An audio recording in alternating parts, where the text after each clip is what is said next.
Hello everybody, update on TB's blacksmithing. This is my first knife that I made off of my brake drum forge. Just coming back at it with you, and it's just to show you what it made. It's not a great thing. It's not as fancy as I would have liked it to have looked. I didn't put in the time on it. I've got about 10 hours in making this little knife. Oh, it's about a 5-inch blade, I believe, on the blade part. Overall, it was a 9.5, 10-inch blade, something like that. And I made it out of a carbon steel off of a lawnmower blade, kind of like sling blade. Yeah, I like them French fried potatoes.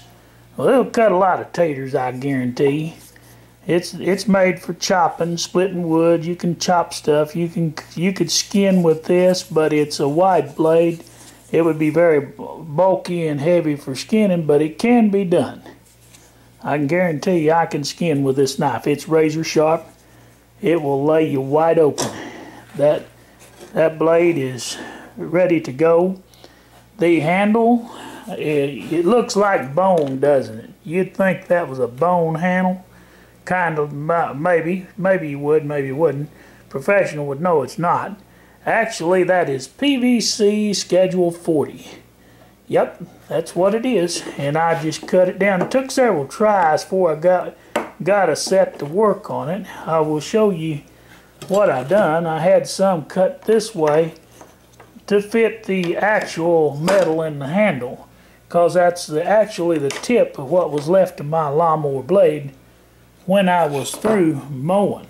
You see how that shape is there? That was the tip, and of course part of it had broke off. That's why that tip's like that. I hit some rocks and tree roots over the years when I used to mow commercially. I don't do that anymore, but nevertheless, that's what I tried to make, but that didn't work out, so then I just cut it out and worked it down some. I'll show you the top of it. You can still see that it could have went on down more in the center there, but that's got a pretty good grip where it is, so I decided to leave it where it is. Now, the only thing that I regret about it, a couple things, I could have put a saw blade cuttings in here if I'd wanted to for cutting, but what would I cut with this, really? I've got other saws and knives and stuff that will saws to cut with, but I didn't think it needed a saw blade on the back. I could have put one on it and all, but yeah, I didn't think it was all that necessary. And the other thing I'd like to have had was a knife guard, but if I put a knife guard on it, I'm going to have to change this PVC out, because it's really not that, it's not really all that strong. If I'd have had a good piece of oak or, some type of hard wood to put on this knife, I would have put wood, because I like working with wood better. PVC won't rot though, and you can get wet and it won't hurt that. I oiled the knife a while ago with some vegetable oil, and it needs to be worked down. You can see where I've ground on it and worked it with a wire brush, a drill brush, is what I done. Trying to knock off as much of that ugly rust as I could, but I kind of scratched the blade up too doing that, so I'm gonna have to take some emery cloth and do some more sanding on it to get it smoothed out. I'm gonna try to get it slicked up where it looks good instead of that crud. It's still got to be polished out and worked on, but anyway, there's the product. Like I say, it's gonna be good for splitting, kindling. You can cut up meat with it, no problem. And yes, I can skin with this knife, but it is kind of heavy to handle unless you're a big, strong guy, or to handle a blade like this. Most people don't want the thick blades. I've been carrying big blades the biggest part of my life, good blades. I've got, I had some Arkansas toothpicks that I really liked that I carried when I was a kid.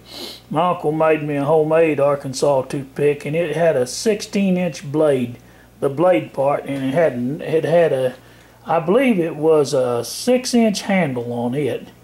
It was definitely a good one. Boy, I'm glad I didn't have to test it that one night when I was coon hunting and a cougar jumped me out of a tree. I was looking for my dogs coming up a coal pit bluff, and a doggone cougar, black cougar, jumped me, knocked me down, and I dropped my darn rifle, and the cat had me on the edge of that coal pit bluff, and I just knew he was going to come get me, and I pulled that blade that my uncle made me. It had a 16-inch blade. I'm glad I didn't have to fight that kitty, because I'm going to tell you, they got 10 claws on each paw, or 5 claw razor knives, as I call them, and to double the tusk in his teeth, and not counting if he slaps them claws in you and just rip your guts out with his back claws. The cats are vicious now. Okay, well, with that being said, what saved me was a black and tan pit cross bulldog of mine. And that little dude, I just knew my dog was dead. He nailed that cat right in, rolled up under him and latched onto that cat's throat just like that. Rolled off the coal pit, and I just knew my dog was dead. It was all over for my dog, but I got my rifle and got my lantern and started down the hill, down the coal pit bluff, and got down there. And my dog was cut up a bit, but my dog had tore the throat out of Kitty. He was dead in the water. I guess he crushed his windpipe when they went over the side of that bluff down into the coal pit. It was a 30-foot drop, I'm telling you. And I just knew my dog was dead, but he wasn't. He was just tore up some, but a little on the front shoulder, not too bad.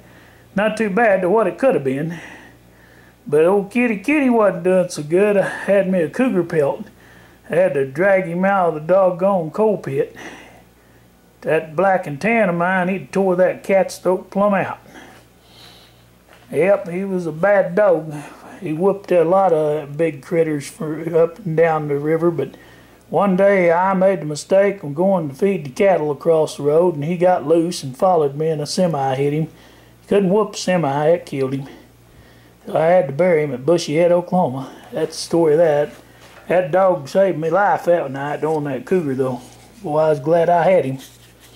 So a good dog, you know, I really didn't think that much about him until he comes to your rescue. All right, well, that's it. I'm going to get off of here.